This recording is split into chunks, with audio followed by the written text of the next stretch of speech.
Hello friends, welcome back. അപ്പോൾ നമുക്ക് ഈ കഴിഞ്ഞ ക്ലാസ്സിൽ പ്രിപ്പോസിഷൻസ് പഠിച്ചു. അപ്പോൾ ഈ ക്ലാസ്സിൽ നമുക്ക് ഇഡിയംസ് ആൻഡ് ഫ്രെയിംസ് നോക്കാം.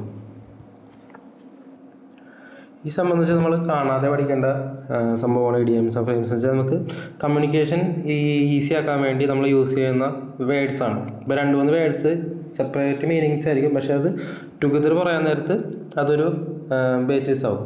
അതാണ് ഇഡിയംസും ഫ്രെയിംസും പറയുന്നത്. അത് മെയിൻലി നമ്മൾ കാണാതെ പഠിക്കേണ്ട ഒരു സംഭവമാണ്. Idioms are expressions whose meanings are different from literal meanings from the individual words. These are commonly used in spoken and written English to make language more vivid and expressive. അപ്പോൾ ഈ സംഭവം തന്നെയാണ് break the ice. Break the ice എന്ന് പറഞ്ഞിട്ടുണ്ടെങ്കിൽ to initiate a conversation in a social meeting. പിന്നെ hit the nail on the head to describe something exactly right. Spill the beans to reveal a secret. Once in a blue moon ഒക്കെ നമ്മൾ ഉപയോഗിക്കുന്ന ഒന്നാണ്. Something happen very rarely. അപ്പോൾ ഇതുപോലത്തെ വേർഡിങ്സാണ് നമ്മൾ പഠിച്ചു വെക്കേണ്ടത്.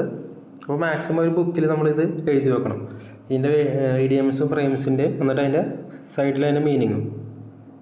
ഇപ്പോൾ ബൈറ്റ് ദ ബുള്ളറ്റ് ഇൻഡിവിജ്വൽ നോക്കാൻ നേരത്ത് രണ്ടർത്ഥമാണ്, പക്ഷെ അത് ഒരുമിച്ച് പറയാൻ നേരത്ത് ഒറ്റ ഇതാവും. To endure a painful or difficult situation.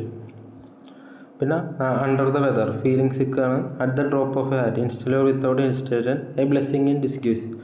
Good outcome from a bad situation. Burning the midnight oil, working late into the night. Jump the gun, act soon without thinking. അപ്പോൾ ഇത്രയും കാര്യങ്ങളാണ് നമ്മൾ മെയിനായിട്ട് പഠിച്ചു വെക്കേണ്ടത്. അപ്പോൾ ഒരു ബുക്സിൽ നമ്മൾ എഴുതി വെക്കുക, അങ്ങനെ ഓരോ ദിവസവും ഒരു 5 വീതം പഠിച്ചു വെച്ചാൽ മതി. അല്ലെങ്കിൽ പ്രീവിയസ് ഇയർ ക്വസ്റ്റ്യൻസ് മാക്സിമം ചെയ്ത് നോക്കണം. അപ്പോൾ ഇതിൻ്റെ കുറച്ച് MCQ ക്വസ്റ്റ്യൻസ് നോക്കാം. What does the idiom spill the beans means? Spill the beans എന്ന് വെച്ചിട്ടുണ്ടെങ്കിൽ to reveal a secret. Which of the following is a phrase? In the nick of time. What does an idiom hit the nail on the head mean? To do something perfectly. അപ്പോൾ നമ്മൾ നേരത്തെ മുകളിൽ കണ്ടത് തന്നെ split ആക്കി എന്നുള്ളത്. അപ്പോൾ ഇതുപോലത്തെ ക്വസ്റ്റ്യൻസ് മാക്സിമം ചെയ്ത് നോക്കാം. അപ്പോൾ യൂട്യൂബിലൊക്കെ സെർച്ച് ചെയ്താൽ മാക്സിമം നമുക്ക് ഇതുപോലത്തെ വേർഡിങ്സും ഇഡിയംസും ഫ്രെയിംസും എല്ലാം കിട്ടും. അപ്പോൾ അത് മാക്സിമം വർക്കൗട്ട് ചെയ്യാം. Thank you.